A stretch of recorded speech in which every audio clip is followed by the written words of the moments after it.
अल्लाह के रसूल अलैहिस्सलाम जब मेराज से तशरीफ लाए तो आका ने फरमाया, बिलाल क्या बात है कि मैंने जन्नत में मेरे आगे आगे, तवज्जो करें, आगे आगे अल्लाह के रसूल फरमा रहे आगे रंग देखो और ढंग देखो, सूरत देखो और सीरत देखो। क्या सीरत है बिलाल की। कहते अल्लाह के रसूल मैंने तुझे अपने आगे आगे जन्नत में चलते दी, तेरी कदमों की आहट मैंने जन्नत में अपने आगे आगे सुनी। एक बात इससे पता चली, नंबर एक कि हुजूर अपनी उम्मत से कितना प्यार करते हैं, कि हुजूर अपनी उम्मत की छींक की आवाज नहीं पहचानते, सिर्फ खांसी की आवाज नहीं पहचानते, सिर्फ मुंह के निकलने की आवाज नहीं पहचानते। अल्लाह के रसूल तो तुम्हारे चलने से जो कदमों की आहट होती है उस आहट को भी अल्लाह के रसूल पहचानते हैं। नबी तुम्हें कितना पहचानते हैं कि तुम्हारे कदमों की आहट को भी हुजूर पहचानते हैं। हुजूर जान रहे हैं कि ये अबू बकर के पैरों की आवाज नहीं है, ये बिलाल के पैरों की आवाज है। जो कदमों की आहट को पहचानता हो, क्या वो चेहरों को नहीं पहचान सकता।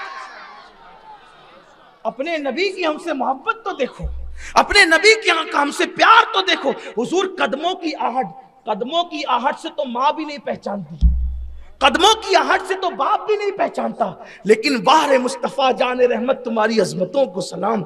इतने बड़े होकर, इतनी शान वाले रसूल होकर गुलामों पर इतना करम कि लोगों के पैरों की आहट को भी आप पहचानते हैं कि ये बिलाल की ही आवाज है, ये अबू बकर की आवाज नहीं है, ये बिलाल ही की आवाज है, ये उमर इब्ने खत्ताब के कदमों की आहट नहीं है। जरा सोचो तो सही मुसलमानों, अपने नबी की शान क्या है, अपने नबी का मकाम। वो नबी हमें कदमों की आहट से भी पहचाने और हम नबी से इतने दूर हो गए कि हम नबी को पहचान ही नहीं पा रहे हैं, हम नबी की अजमत को पहचान नहीं पा रहे हैं, हम नबी की शान को पहचान नहीं पा रहे हैं, हम नबी के वकार को पहचान नहीं पा रहे हैं। ऐ मेरी कौम के जवानों, आओ अपने नबी से करीब आए, आओ अपने रसूल से करीब आए। सबके करीब होकर के देखा, कभी अल्लाह के महबूब के करीब भी होकर के देखो, सबके लिए आंसू बहा के देखा, कभी अल्लाह के महबूब के लिए भी आंसू बहा के देखो, सबके जुल्फ रुखसार की बात करके देखा, कभी मुस्तफा जाने रहमत के जुल्फ रुखसार की भी बात करके देखो। लेकिन अपनी गुफ्तगू समेटते हुए अर्ज करूं,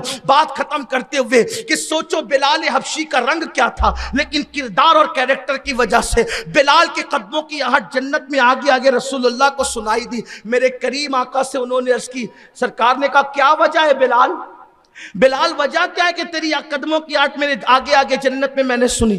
अर्ज की आका आप जानते हैं और आपका रब जानता है हकीकत क्या है, लेकिन मुझे इतना समझता है कि जिस दिन से मैंने इस्लाम कबूल किया है उस दिन से लेके आज तक कभी मैं बेवुजू नहीं रहता हूं। जब भी मेरा वुजू टूटता है मैं फौरन वुजू कर लेता हूं, और जब वुजू कर लेता हूं तो मैं उसके बाद फौरन 2 रकअत नमाज पढ़ लेता हूं। शायद उसी की बरकत है कि जन्नत में आपके आगे आगे कदमों की आहट सुनाई दी। बात मैं खत्म करने लगा।